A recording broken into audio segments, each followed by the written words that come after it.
Hello friends, this video is for how to check vacancy, how to lock option form for special round. Okay, let's see. So on home page you can see one vacancy tab. Okay, home page वर एक vacancy tab आहे. तिथे खाली vacancies for special round ये option आहे. Vacancies टॅबच्या आतमध्ये vacancies for special round एक section आहे. तुम्हाला तिथे क्लिक करायचं है, एक एक्सेल फाइल डाउनलोड होईल. वैकेंसी टैब के अंदर वैकेंसीज फॉर स्पेशल राउंड है, आपको वहाँ क्लिक करना है, एक एक्सेल फाइल डाउनलोड होगा. त्यानंतर तुम्हाला ज्या कॉलेजमध्ये ॲडमिशन घ्यायचं आहे ते कॉलेज तुम्ही त्यातनं चेक करा.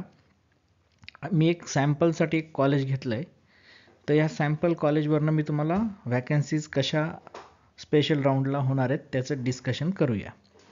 तर एक सॅम्पल कॉलेजमध्ये तुम्ही जर बघितलं तर 34 एस टीच्या सीट्स आहेत, VJच्या 6 आहेत, SCBCच्या 60 आहेत, EWSच्या 60 आहेत.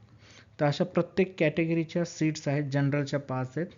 ओके, तर जेव्हा स्पेशल राऊंडचा स्टेप 1 सुरू होते त्यामध्ये STचे कॅन्डिडेट असतील तर STचे सीट्स त्यांना मिळतील, VJचे असतील तर VJच्या सीट्स मिळतील, SCBCचे कॅन्डिडेट असतील तर SCBCचे कॅन्डिडेटला सीट मिळतील, EWSचे कॅन्डिडेट असतील तर EWSच्या सीट्स त्यांना मिळतील.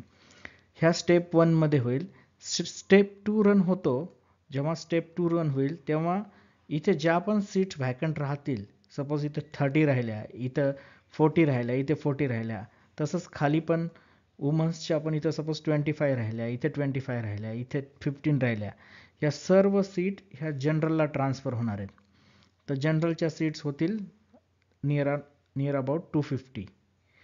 तो ये जो सीट्स है ये फर्स्ट स्टेप के बाद जनरल में जाएंगी और जनरल में ये यहाँ पे काउंट होके यहाँ पे आएगी. तो ऐसा काउंट हो जाता है सब सीट्स. आता अपन बघूया फॉर्म कसा लॉक करायचा. अभी हम देखते हैं हाउ टू लॉक फॉर्म. तो सबसे पहले आपको लॉगिन आईडी पासवर्ड डालना है.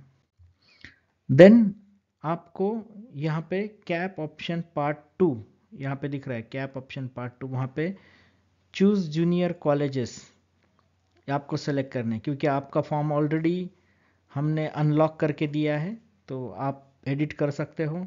तुमचा फॉर्म ऑलरेडी आम्ही अनलॉक करून दिलेला आहे, तुम्ही ते चेंजेस करू शकता. तुम्हाला जे जे कॉलेजेस टाकायचे तुम्ही इथून ते त्याच्यामध्ये ड्रॉपडाऊन घेऊन तुम्ही सर्च करा. कॉलेज ऑलरेडी तुमचे असतील तर मॉडिफाय करायची गरज नाही, ऑलरेडी जशाला तसे तुम्ही ठेवू शकता. पण वॅकन्सीज बघून कॉलेज बघा.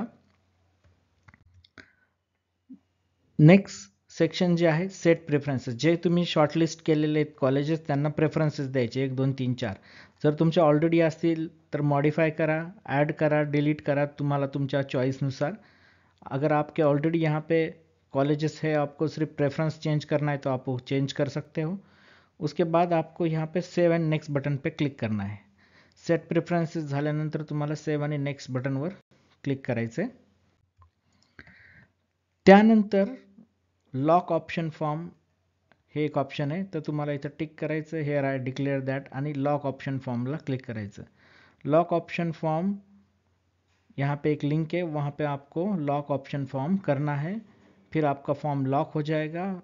उसके बाद ही आपका फॉर्म अलॉटमेंट में कन्सिडर किया जाएगा. तुमचा फॉर्म लॉक केल्याशिवाय अलॉटमेंटमध्ये कन्सिडर होणार नाही आहे. सगळ्यांनी परत एकदा कळकळीची विनंती आहे की तुम्ही तुमचा फॉर्म लॉक करा. आप अपना फॉर्म लॉक कीजिए. त्यानंतर तुम्हाला एक असा मेसेज येईल की do you want to lock your option form, confirm, yes म्हणा. उसके बाद आपको एक स्टेटस दिखेगा यहाँ पे, करंट स्टेटस लॉक्ड. आपने कन्फर्म बटन दबाने के बाद लॉक स्टेटस दिखेगा. तुम्ही कन्फर्म बटनला क्लिक केल्यानंतर इथे तुम्हाला करंट स्टेटस लॉक्ड दिसेल. तर अशा पद्धतीने वॅकन्सीज कशा चेक करायच्या आणि फॉर्म कसा लॉक करायचा त्याचा हा व्हिडिओ होता. Thank you very much for watching this video. Subscribe this channel for more admission related alert.